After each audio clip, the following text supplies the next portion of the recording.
Welcome to the deep dive. We're here to take some really dense philosophical arguments and, well, give you the shortcut right to the heart of the debate. And today, we're diving deep into utilitarianism. Yeah. It's a moral framework that feels simple, incredibly compelling at first glance, but it can also be pretty terrifying when you follow it through. Exactly. Utilitarianism, let's call it U, has this really powerful core idea, doesn't it? It absolutely does. The basic instruction is act in ways that impartially maximize overall welfare or utility. Yeah. Happiness, well-being, something like that. Yeah. For everyone, always, the goal is to bring about the best possible outcome. Yeah, when you put it like that, it sounds, well, obvious almost. Why wouldn't you want the best possible world? Choosing less happiness seems irrational, right? Precisely. But, and this is the big but, when philosophers really dig into this principle, apply its logic rigorously, they find it clashes, often quite violently, with our everyday moral common sense. Right, and that clash is really what our source material is all about today. We're looking at a fascinating philosophical showdown. We are. On one side, we've got James Lenman. He argues that utilitarianism's huge cosmic scale leads to what he calls an imperious moral overreach. It basically demands too much and, crucially, leaves us morally clueless because we can't possibly know the outcomes. Imperious moral overreach. I like that phrase. And on the other side? On the other side is Ben Bramble. He's not giving up on the core idea. He tries to modify it, rescue it, really. Yeah. He defends a refined version, something like person-affecting reasons utilitarianism, trying to keep the good bits while avoiding the really unappealing consequences. Okay, so that's the setup. For this deep dive, we're going to tackle this in roughly 3 parts, focusing on the main objections people raise against you. Sounds good. Yeah. First up, there are the repugnance and injustice objections. This uncomfortable idea that maximizing the total good might mean sacrificing innocent people, things that just feel deeply wrong. Yeah, the gut-wrenching stuff. Then second, we'll look at the demandingness and alienation problems, how you seems to take over your whole life, demanding constant calculation and potentially undermining your personal commitments, your integrity. And finally, the critique that Lenman really pushes, the epistemic difficulty, the cluelessness argument. This basically says you fails as a practical guide because the required calculations are just impossible, fundamentally impossible. So our mission today is to see if Bramble's modified version, this person-affecting approach, can thread the needle. Can it keep the focus on maximizing good, but also give us practical advice, let us live our lives, and avoid demanding these horrific sacrifices? That's the challenge. Can we save utilitarianism from itself? Okay, let's get into it, starting with those stark moral conflicts. Why does focusing purely on the total amount of good, the aggregate, lead to results that feel profoundly unjust, violating our basic sense of individual rights? Well, the root of the conflict really is use absolute commitment to impartiality. Every bit of happiness counts the same, no matter whose it is. What really matters is the grand total, the sum. How it's distributed, that's secondary. And that leads straight to the big objection, famously put by John Rawls, right? That utilitarianism just doesn't take the distinction between persons seriously enough. Exactly. Rawls says justice is fundamentally about protecting the individual. You can't just say, oh, this person loses their freedom or makes a huge sacrifice, but it's okay because look how much good it does for everyone else. That's not how justice works in our common understanding. It's like you treat society as one giant person, where sacrificing something now for a later gain makes sense. Right. You might personally endure something painful, like a tough medical procedure, for a big health payoff later. That's a rational trade-off within your own life. But you tries to apply that same logic across different people, sacrificing your happiness or rights for my massive benefit. And Rawls's point is simple but killer. You are not me. My fun can't just cancel out your suffering because our lives are separate. There are boundaries that morality should respect. The oil rig example nails this, I think. Imagine an offshore worker. They sign up for 2 weeks of really hard, grinding work. Why? Because they get 2 weeks off afterward. Well paid, time for fun. We see that as a fair trade-off for them. The reward compensates for the hardship. The calculation stays within that one person's life. Exactly. Yeah. But now, flip it. Imagine I force you onto that rig. Perpetual, grim labor, no breaks. And I take all the money you earn and use it to fund my nonstop party lifestyle. Oh. A strict utilitarian might look at the total sum, my huge enjoyment minus your deep misery compared to other possibilities, and say, yep, this setup actually maximizes the overall happiness. But every fiber of our being screams no. That's profound injustice. It's treating a person purely as a tool. And that's the core issue. Yu's focus on the aggregate net gain seems to ignore the inviolability of the individual. It leads directly to those classic, frankly terrifying, harming to help thought experiments. Like the transplant scenario, that one always gets me. It's brutal. You've got 5 patients dying, each needs a different organ. And there's one perfectly healthy young person in the waiting room, maybe someone with no family or close friends. And cold logic says, kill the one, harvest their organs, save the 5. The utilitarian arithmetic seems to demand it. 1 death versus 5 deaths? Or the bridge case. Runaway trolley, 5 people tied to the track ahead. You're on a footbridge overlooking the scene, standing next to a very large person. You know, pushing them off will stop the trolley, their body will block it, they die, but the 5 live. Again, strict utilitarian calculation points towards pushing. 1 death is better than 5, even though it involves direct action, murder. The numbers seem to compel it if maximization is the only goal. The problem, as you said, is using a person as a mere means. Their life, their body, just becomes a resource to be used for the greater good. They're not seen as an end in themselves. Right. Husserl seems to treat individuals like containers for utility, things to be manipulated to get the highest total score. Okay, so that's the injustice towards individuals, but use also runs into really weird paradoxes when we start thinking about whole populations, doesn't it? This leads us to Derek Parfit's repugnant conclusion. Ah, yes, the repugnant conclusion. This is a real headache for what's called total utilitarianism, the version that wants to maximize the total sum of happiness in the world. So what's the conclusion, and why is it repugnant? Parfit showed that total U logically forces us to prefer a scenario with a absolutely massive population, billions upon billions, where everyone lives a life that's only just barely worth living. Think like drab, minimal, but technically slightly positive utility. You prefer that huge, mediocre population over what? Over a much smaller population where everyone lives truly wonderful, flourishing, incredibly happy lives. Wait, why? How does that work? Because adding any life that has even a tiny bit of positive utility, no matter how low quality that life is compared to the best possible, always increases the total sum of utility. Ah, I see. So if you just keep adding more and more barely worth living lives, eventually the sheer quantity of that minimal happiness mathematically outweighs the smaller quantity of high-quality happiness in the smaller population. Exactly. Quantity trumps quality, as long as the quantity is positive. It suggests a world full of muzak and potatoes, as Parfit put it, is better than a world of art, science, and deep relationships, just because there are more potato eaters. That feels deeply wrong, repugnant. It really does. It's a powerful argument against just summing things up.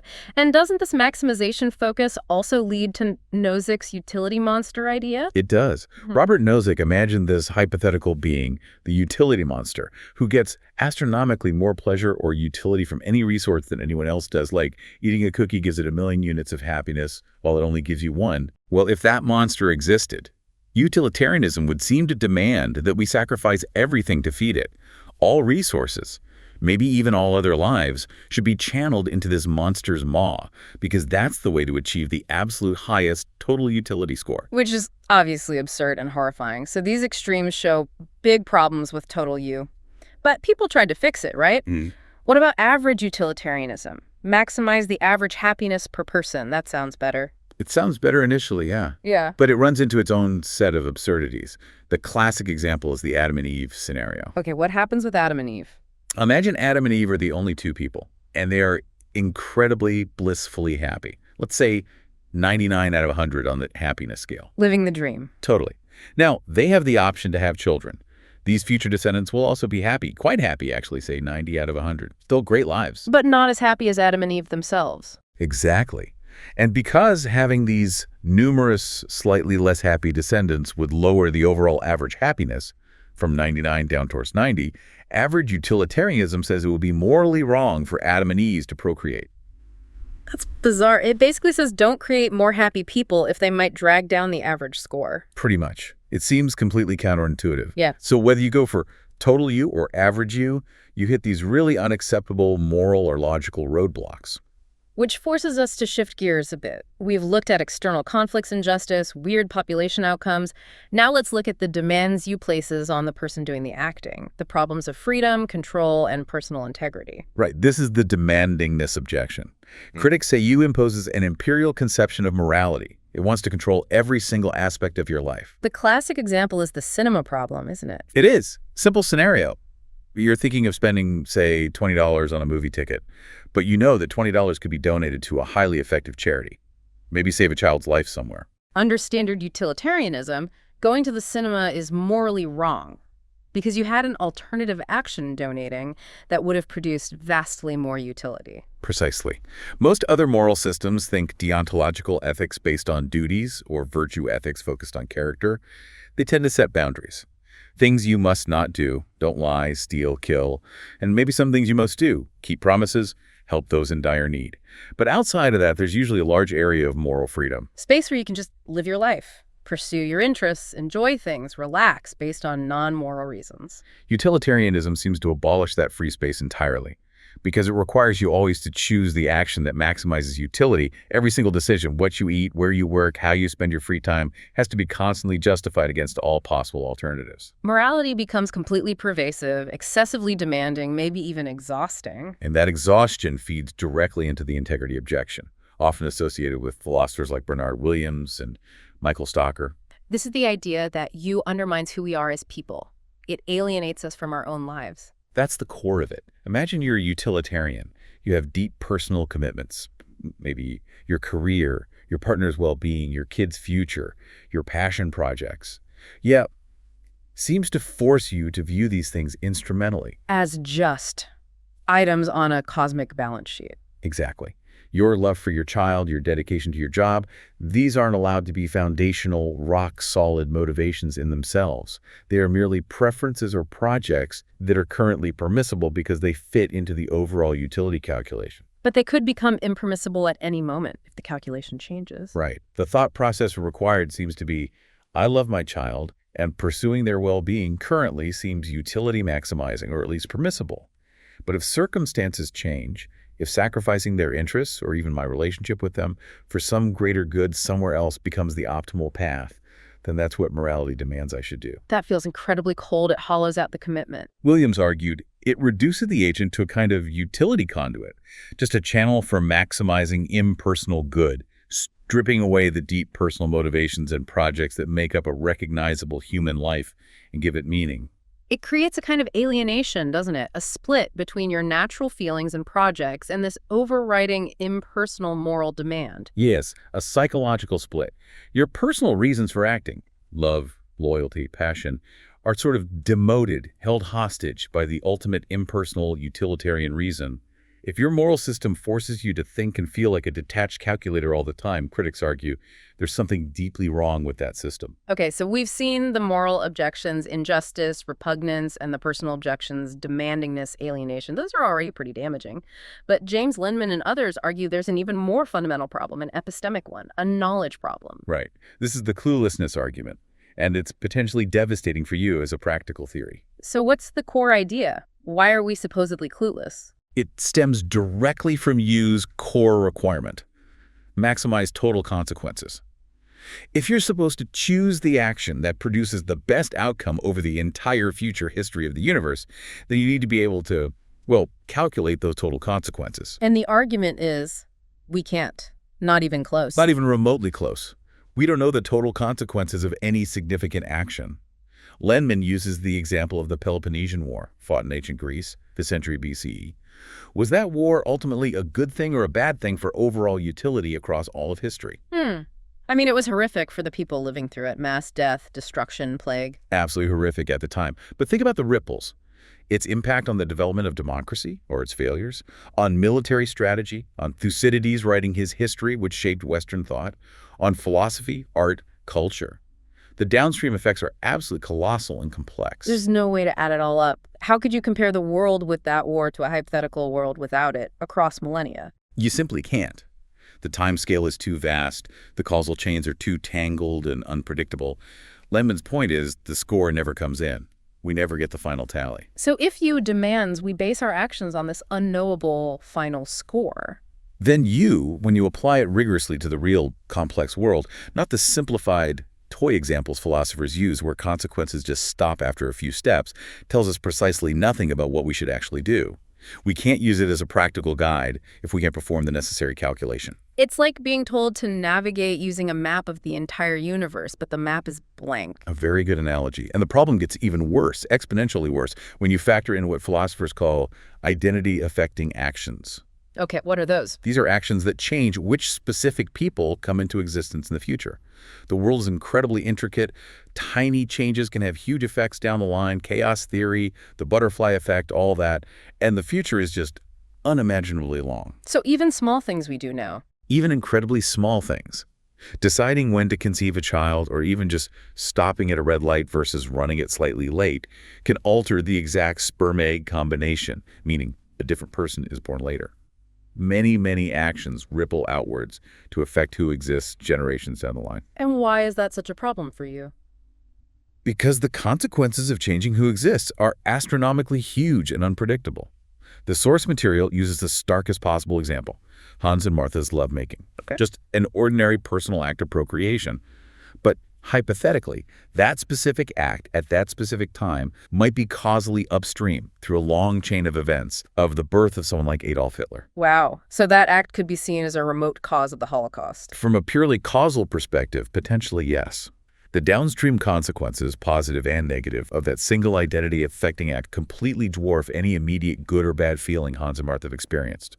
The effects snowball uncontrollably. So, if Hans and Martha had chosen not to conceive that night, or, more drastically, chosen abortion, or even infanticide actions we normally consider terrible. From a strict, long-term consequentialist view, those actions might have prevented the Holocaust, potentially generating vastly more positive utility in the long run than the original act of conception. That's chilling. It is. Because the ramifications become so massive so quickly and spread out indefinitely, we can never actually know whether any identity-affecting act, like killing someone or not killing someone or having a child, is ultimately right or wrong from a total consequentialist standpoint. Which leads to the terrifying implication you mentioned earlier. Yes. We cannot even confidently state, based purely on its unknowable long-term consequences, that the Holocaust was ultimately a bad thing for total utility. We simply don't know the utility score of the actual world versus a hypothetical world where it never happened, once you factor in all the infinite ripples across all time. Okay, that feels like a breakdown point for the theory. If your moral theory requires you to be agnostic about the ultimate badness of the Holocaust, pending an impossible calculation, It seems functionally useless, or worse, morally bankrupt. That's the peak of the cluelessness crisis. Now, don't utilitarians try to get around this? Maybe argue that we can just focus on the short term, that the long-term good and bad effects will probably just cancel each other out, rely on probabilities. They do try that rescue attempt. The idea is that, yes, the distant future is chaotic, but maybe the expected value of the far future good consequences and the far future bad consequences will average out to roughly zero.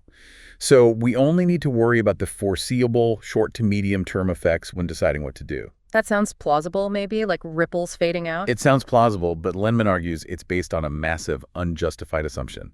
He calls it the a priori indifference postulate. The what now? It's basically the arbitrary assumption that the baseline, the point where the good and bad long-term consequences cancel out, is zero utility. Or maybe it cancels out at plus 10 utility, or as negative 50 utility. Why is that arbitrary? Because we have absolutely no empirical basis, no data for setting that baseline. We don't know if the average long-term consequence of typical human actions is slightly positive, massively negative, or neutral. It's an empirical question about the structure of reality and causal chains, and on that crucial question, we are completely, utterly clueless. So assuming they cancel out at zero is just wishful thinking. It could be that, on average, our actions make the very distant future much worse. It could be. If the average net effect is strongly negative in the long run, then assuming indifference at zero is a catastrophic mistake from a utilitarian perspective.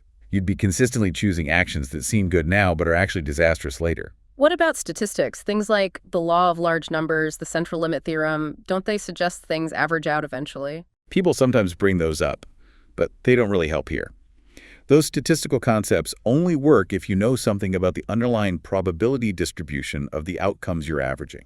And we don't know that distribution for long-term consequences. We absolutely don't.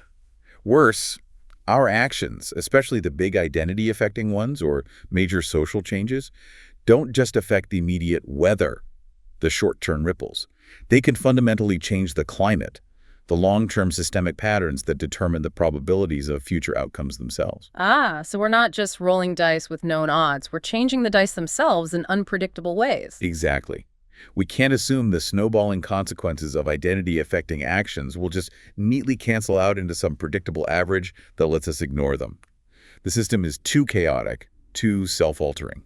So Lenman's critique seems pretty watertight then. Utilitarianism demands calculations we can't possibly perform, making it unusable as a real-world moral guide. High ideals, but no instruction manual. That's the core of the cluelessness argument. It paints you as epistemically doomed. Okay, so faced with this epistemic wall, this cluelessness, plus the moral repugnance of classic total utilitarianism, where does that leave us? Ben Bramble doesn't just throw up his hands, does he? He proposes a modification. Right. Bramble tries to salvage the core utilitarian idea by making some significant changes. The first big move is shifting from total utilitarianism to what he calls person-affecting utilitarianism, or PAU. Person-affecting. How does that differ from total? It's a crucial difference. Remember, total U ran into the repugnant conclusion because it values the creation of new happy beings, just adding their happiness to the total sum. PAU completely rejects that. So PAU doesn't care about creating new happy people. Not in the same way. PAU focuses only on actions that affect existing people, or people who will exist regardless of your action. It's about making people happy, not making happy people. It's primarily about benefiting beings who already exist or whose future existence is sort of fixed. Okay, how does that help with the cluelessness problem, the infinite consequences? This is where PAU tries to put a boundary on the snowballing effects. The argument relates back to those identity-affecting actions, the ones that change who exists, like Sally being born instead of John. Right, the ones that cause the calculation nightmare. PAU suggests that once the causal effects of your action ripple out so far that they only involve changing which merely potential people come into existence, like great-great-grandchildren you couldn't possibly identify now, those effects stop counting towards the utilitarian calculation of benefit or harm. Why? How does that work? It's based on a counterfactual idea. If your action causes Sally to exist instead of John, PAU argues you haven't really harmed John because John never existed and had no claim to existence. And you haven't necessarily benefited Sally in the standard way either because the alternative for her wasn't suffering, it was non-existence. So the identity shift acts like a kind of buffer. It stops the chain of morally relevant consequences from running forever. That's the hope. It acts as a conceptual barrier. Once the effects are purely about which potential people exist far down the line, PAU says those effects don't register as morally significant benefits or harms in the way that helping or hurting existing people does. Interesting. So it tries to cut off the calculation before it reaches the heat death of the universe, bringing the focus back to a more manageable, observable sphere. Exactly. It attempts to rescue you from that cosmic, unknowable scope and lets us concentrate on the impacts we can actually see and reasonably predict on people who are here or definitely will be here. Okay, that's one big shift. What else does Bramble propose? He also shifts the focus from strict requirements to thinking about reasons. He embraces what's called reasons utilitarianism. Reasons, not requirements. What's the difference? Well, Classic U says you are morally required, obligated, to perform the single action that objectively maximizes utility across all of time and space. Reasons use a bit softer. It says the goal is simply to do what you have the most reason to do, and the best reason is generally to maximize utility. How does that help? It helps sidestep the demandingness objection and acknowledges the cluelessness problem. Since identifying that single, objectively best action across the cosmos is, as Lenman showed, practically impossible due to chaos and cluelessness, shouldn't require us to achieve the impossible. So it's more about having the right aiming to maximize utility rather than being obligated to hit an unreachable target. Precisely. It lowers the stakes from a rigid, potentially impossible moral command to a guiding principle about what constitutes a good reason for acting. Okay, so if objective cosmic maximization is impossible, what should we do? How do we act on this utilitarian impulse in a practical, subjectively rational way? This leads to Bramble's central model for living a morally good life. The George Bailey ideal. George Bailey from It's a Wonderful Life. That's the one. Bramble uses him as an archetype. The idea is that even though we're terrible cosmic calculators, we can be reasonably confident about the more local effects of our actions. So what does living like George Bailey entail in this view? It means living a life characterized by kindness, generosity, and deep immersion in your local community. focusing on helping the people around you, being reliable, building strong relationships. It's a pragmatic, virtue-focused strategy. Why is that the best strategy? From this modified utilitarian perspective, we're not just calculating local utility. It's partly based on the idea of a positive snowball effect. Pro-social behavior, the kind of stuff George Bailey does, like helping his neighbors, running the building and loan ethically, caring about his town, tends to inspire similar behavior in others. Like kindness being contagious. Exactly. Psychologists talk about elevation, the feeling you get when you witness acts of moral goodness. This feeling motivates you to act better. So by being a George Bailey, you're not just producing direct good, you're potentially setting off cascades of cooperation and kindness in your community. So the local focus has wider positive ripple effects, even if we can't calculate them precisely. That's the idea. We can be reasonably confident that this kind of life generates more good than harm in the short to medium term, which is the best we can epistemically hope for. And crucially, how does this George Bailey model deal with the integrity objection, the worry that you makes us sacrifice our personal lives? It tackles it head-on by arguing that those deep personal relationships and projects are actually justified and even necessary under this modified you. Why? How does focusing on my own family or career help maximize overall utility? Bramble gives a few reasons. First, engaging deeply in personal projects, relationships, work, passions is how we gain depth, wisdom, and understanding of the world. You need these experiments in living, as Mill called them, to become a truly effective and knowledgeable moral agent. You can't be a good utilitarian from an ivory tower. Okay, that makes sense. What else? Second, having these rich personal lives, warmth, and relatable interests makes you more, well, attractive and relatable as a person. This is important if you want to be a good ambassador for kindness and cooperation. People are more likely to emulate someone they connect with and admire. A purely calculating machine isn't very inspiring. Be the change you want to see and be someone people actually want to emulate. Right. And third, investing in your friends and family helps them flourish. It helps them realize their potential to be good people, good ambassadors themselves. You're essentially strengthening the moral capacity of your network, multiplying your own positive impact indirectly. So personal life isn't just permissible, it's actually part of the strategy for maximizing good. Under the George Bailey model, yes, it addresses the demandingness concern. But what about that deeper alienation problem, the one thought too many issue? Right. Williams is worried that if you save your wife from a fire because it's the utility maximizing thing to do, perhaps considering your future grief, etc., that very thought process poisons the authenticity of the act, the love itself. Exactly. That conscious calculation seems to kill the spontaneity and genuineness we value in relationships. Bramble's response here is quite subtle, drawing on a cognitive theory of love. Okay, how does he explain love in a way that fits you? He argues that genuine love isn't about conscious calculation at all. It's more like an unconscious attentive focus, an awareness of value in the person you love. An awareness of value? What kind of value? Utilitarian value. Sort of, but implicitly. Yeah. When George Bailey loves Mary, he's not thinking her existence maximizes utility. Instead, Bramble suggests he's unconsciously rejoicing in her capacity to flourish, her kindness, her potential, essentially, her ability to help make this world a better place, which is linked to utility. So our natural affections, our love and care, are already, in a way, tracking utilitarian value without us needing to consciously calculate it in the moment. That's the argument. Our deepest affections are seen as being naturally animated by an implicit, unconscious appreciation for the very qualities that contribute to overall well-being, utility. So if George Bailey accepts this modified utilitarianism, he doesn't have to become a cold calculator. He can go back to his life, his love for Mary, inwardly as well, as the source says. Yes, because the claim is he's not being self-deceived. His natural feelings were already aligned with the underlying utilitarian reasons.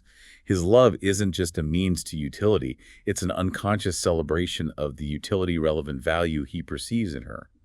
It tries to bridge that gap between personal feeling and impersonal reason. Okay, Bramble's model seems like a clever attempt to make you practical and humane.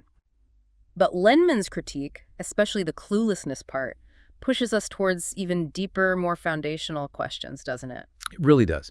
If we genuinely can't compare the total value of different possible worlds because the consequences are unknowable, maybe the whole idea of goodness simpliciter, just overall goodness, the total value that you wants to maximize, maybe that concept itself doesn't make sense. This is Judith Jarvis Thompson's point, right? Challenging the very foundation of consequentialism. Exactly. Thompson argues that there isn't just one general property called goodness floating around. Things are only good in a particular way, or as a certain kind of thing. Like, a knife is good for cutting, a doctor is good at healing. You can't just ask which one has more goodness overall. Precisely. A pizza chef is good qua pizza chef. A strategy is good for winning. These are specific kinds of goodness. Thompson argues that states of affairs, like the entire universe at a given time, aren't a goodness-fixing kind.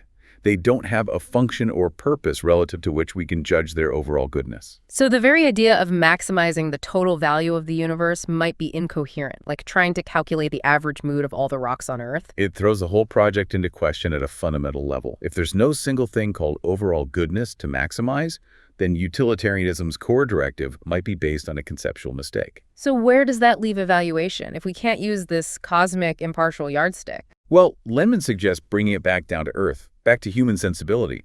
He proposes that if we have to talk about a good state of affairs, maybe it's simply what a virtuous person would welcome. So goodness isn't out there in the cosmos. It's tied to human judgment, human virtue. It shifts the lens dramatically. Evaluation becomes rooted in local, human moral sense, shaped by our evolved nature and community values, rather than some impossible-to-calculate external metric. Lenman really emphasizes our human perspective, doesn't he? He argues our whole ethical viewpoint is shaped by things like being mortal, needing companionship, how we raise our kids. Absolutely. He stresses that we evolved as a particular kind of species, one that invests heavily in a few offspring, a case strategy, biologically speaking, forms deep bonds, lives in communities. Our morality grew out of that. We literally cannot step outside our humanity and adopt the completely impartial point of view of the universe that classic you seems to demand. Okay, let's assume for a moment you can aim at something coherent. What exactly is it aiming to maximize? Welfare, utility, happiness. This brings up that old philosophy of swine objection, doesn't it? It does. The classic critique is that if utilitarianism just aims at maximizing pleasure, then it seems to recommend a life of simple, intense bodily pleasures, eating, drinking, sex, basically. A life worthy only of swine, as the old critics put it. It seems to miss higher human values. How does Bramble, defending a version of you, handle that? He argues for a more sophisticated hedonism. He agrees welfare isn't just about the quantity of raw pleasure. He introduces the idea of wonderful pleasures. Wonderful pleasures. What makes them wonderful? These are pleasures that are qualitatively different, richer, more complex than simple bodily sensations. Think about the deep satisfaction derived from love, friendship, intellectual discovery, creating or appreciating art, scientific understanding, achieving difficult goals. So not just pleasure, but certain kinds of pleasure are more valuable. Yes. He argues these higher pleasures aren't just more the same as, say, eating cake. They are different in kind. They offer a depth and variety that gives life richness and provides a much higher capacity for overall well-being. The pleasure of understanding quantum physics is just fundamentally different from the pleasure of a good meal. So Idiska isn't aiming for a pig's life. It's aiming for a life full of these rich, diverse, wonderful experiences. That's the refined goal, maximizing the capacity for and the experience of these sophisticated pleasures. But this leads straight into another classic challenge, Robert Nozick's experience machine. The Matrix question, basically. If you could plug into a machine that perfectly simulates all these wonderful pleasures, giving you the feeling of love, achievement, understanding, but none of it was real, should you do it? Nozick famously argued, no, we shouldn't plug in, because reality matters. We don't just want the experience of doing things, we want to actually do them. We want to be certain kinds of people, have real relationships, make a real difference. The machine offers sensation without substance, denying us agency and authenticity. That feels right to me. But how does Bramble respond? Does the sophisticated hedonist have to plug in? Bramble's response is interesting. He suggests that if the hypothetical machine were truly sophisticated, not just feeding you fake feelings, but providing deeply true or faithful representations of reality, maybe even fostering genuine understanding through the simulation, then maybe it could be better at delivering those wonderful pleasures than messy, often disappointing reality. Better than reality? How? He points out that real life often throws up barriers. Misunderstandings, limitations, frustrations that prevent us from achieving the depth of connection or understanding we seek. A sufficiently advanced machine, perhaps, could remove those barriers and allow for a purer experience of those wonderful states. So the modified utilitarian might still feel sad about leaving reality and loved ones behind. Yes, that sadness is real. But Bramble argues that sadness doesn't automatically mean the choice to plug in is objectively wrong from a utility perspective.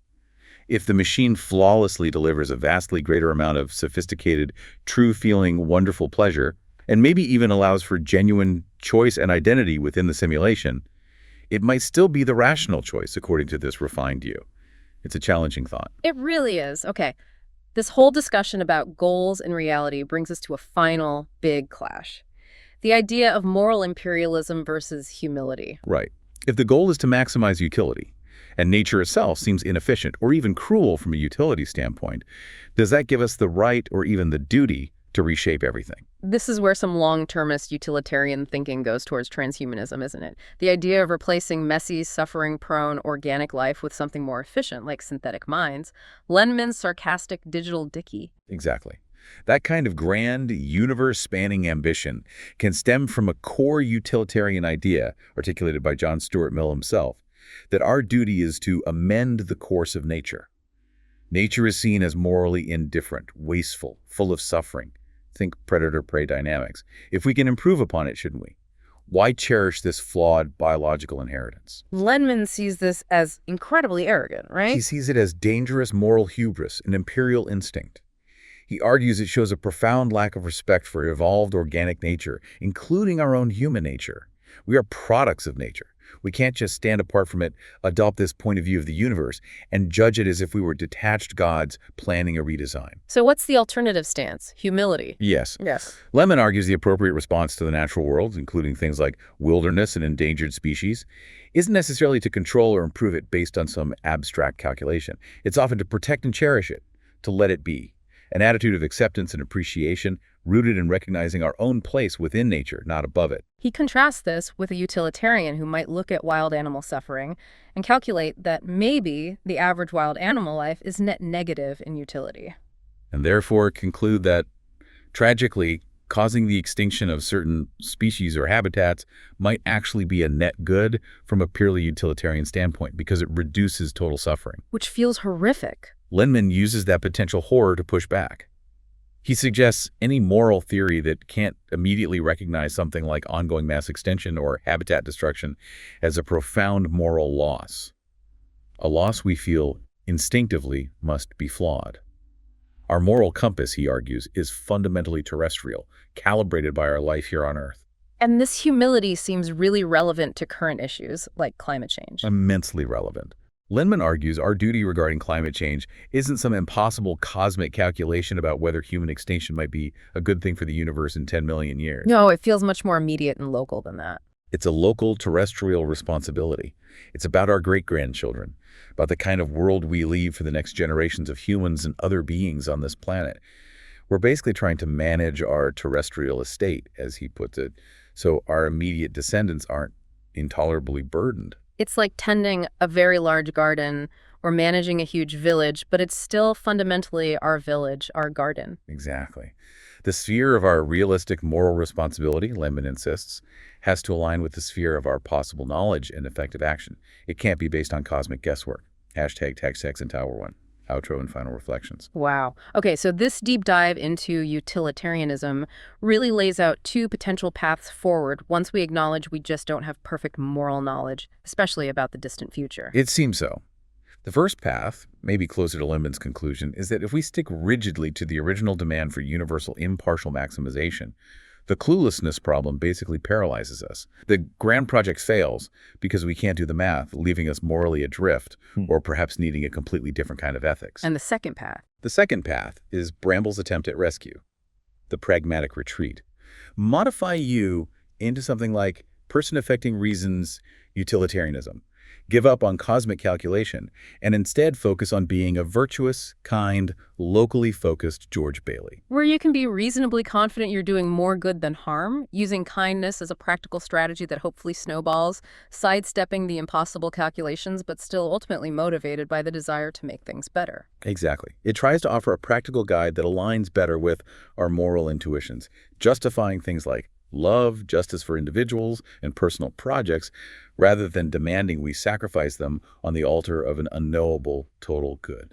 But even if Bramble's model gives us a workable, more humane way to live like a utilitarian, you still feel this deep underlying tension, don't you, about the very foundations of morality? Absolutely. The fundamental question remains, is morality, as Bramble's view seems to imply, something objective, woven into the fabric of the universe, these U-values of well-being that we're trying, however imperfectly, to access and maximize? Or is morality, as Lenman insists, fundamentally anthropocentric? Is it something entirely shaped by our contingent human nature, our biology, our cultural inheritance? Is it just an expression of what we, as these specific kinds of evolved creatures, happen to value? Lenman's view suggests that when we try to strip away all our evolved, inherited moral intuitions and feelings, hoping to find some pure, objective, impartial reason underneath, we don't find a universal truth. We just find the void. We find cluelessness. Which leads us to our final provocative thought for you, the listener. Consider this. What if the only reason we find values like justice, love, compassion, and fairness so compelling is because holding those values happen to be fitness-enhancing for our ancestors? What if our entire moral landscape is just a complex adaptation, a product of our specific biological and social history, designed to help us survive and cooperate in groups? If that's true, does it debunk the whole project of trying to make the world better in some grand objective sense? Or does it simply mean that our evolved, deeply felt human sense of value is the only truly meaningful ethical compass we have, or ever will have? And if that's the case, is our moral confidence actually justified precisely because these values are so deeply woven into the fabric of who we are as human beings?